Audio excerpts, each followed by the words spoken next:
काय काय माणसं अशी आहेत महाराज महाराष्ट्राच्या राजकारणात. आता राजकारणावर बोलू नये, राजकारणावर बोललो की बसलेली उठून उभा राहते ती म्हणते ती अभंगावर बोला, घोटाळा व्हायला लागला. पण खरं सांगतो तुम्हाला, काय काय माणसंच अशी महाराष्ट्राच्या परंपरेला लाभली. धुरंधर, अभ्यासू, नीतिवान, चारित्र्य संपन्न असं एक व्यक्तिमत्व आहे. राजकारण वजा करा, राजकारण सोडून द्या, पण एक अभ्यासू, चारित्र्यवान व्यक्तिमत्व आणि कुशल आणि बुद्धिवान नेतृत्व महाराष्ट्राला लाभलं ते म्हणजे शरद पवार साहेब.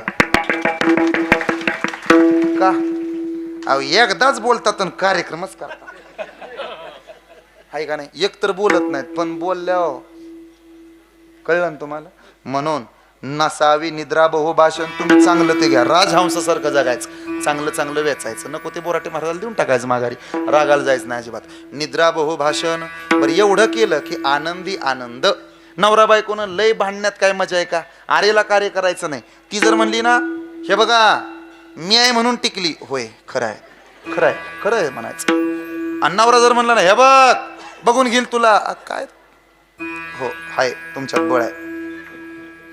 माझ्या बायकोला मी काल फोन केला होता, माझा बीपी कमी झालाय, ती म्हणली या घरी वाढावती मी आपोआप.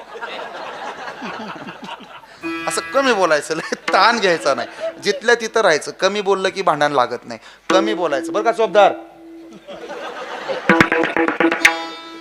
बायकोकडे जायचं, बायको म्हणली ना तुम्ही म्हणायचं तिला चहा ठेव, ती म्हणाल ठेवणार नाही. चहा ठेव असं रगील बोलावं लागतं, वजनात बोलायचं. असं असं नाही म्हणायचं चहा ठेवतेस का ग, असं नाही म्हणायचं अजिबात. असं वजनात म्हणायचं चहा ठेव, ती म्हणते ठेवणार नाही. ठेवते का नाही तर चप्पल आणीन, असं तिच्या पुढे जायचं, दरवाजातली चप्पल उचलायची, पायात घालायची, टपरीवर जाऊन पिऊन यायचं. असं कमी बोलायचं.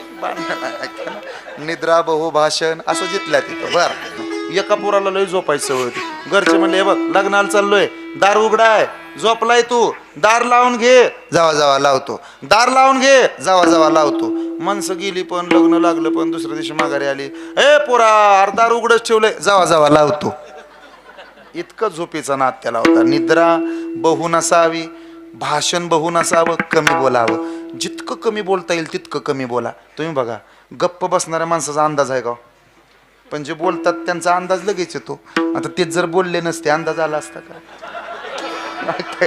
बहुभाषण, निद्रा बहुभाषण. म्हणून कमी बोलायचं, शांत राहायचं, काय अडचण नाही, कमी बोलायचं, अगदी कमी, जितकं कमी. तुम्हाला तर किती संधी आहेत, कमी बोलत जा की. कमी बोलायचं. सुनबाईला कळलंच नाही पाहिजे म्हातारीच्या मनात काय, नुसतं गोरायचं असं तिला, नुसतं असं बघायचं. आणि तुम्ही बी सासू संग लय बोलायचं नाही, उगं मोजकं बोलायचं. लय बोलल्यावर कशाला नसलेलं भांडण आणती म्हणायला. आणि तुम्ही बी कमी बोलायचं, नुसतं असं टुकमुक बघतोय चांगला असं कमी बोलायचं. कमी बोलणारी माणसं श्रीमंत होतात. वा कमी बोलणार, खरंच कमी बोलणाऱ्या माणसाच्या मनातलं काय कळलंय का?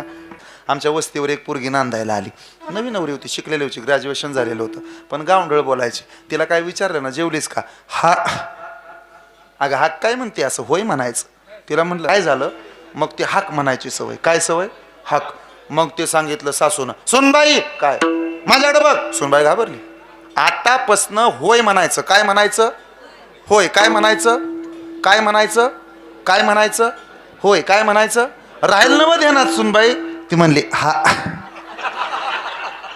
नियम इंद्रियासी सार नसावी बासर, निद्रा बहु नसावी, लय झोपू पण नाही माणसाला अजिबात. आनंद प्राप्तीची 4 सूत्र सांगितली. 1 चिंतन करा, माझ्याकडे बघा. 2 देवाची पूजा करा. 3 गंगेचं स्मरण करा. आणि 4 मी आत्ता तुम्हाला सांगितलं कोणतं, तुळशीला प्रदक्षिणा घाला, आनंद भेटेल. पण एवढ्यावर नाही थांबायचं. हे सगळं करताना अभंगाचं ध्रुवपद सुद्धा आमच्या अंतर्गत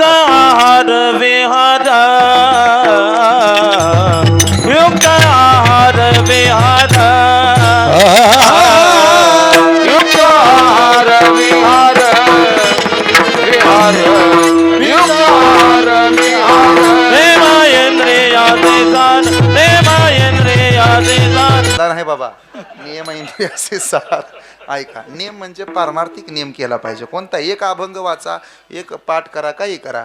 नियम इंद्रियासी सार. जसं शरीराला वळण लाव तसं लागतं महाराज.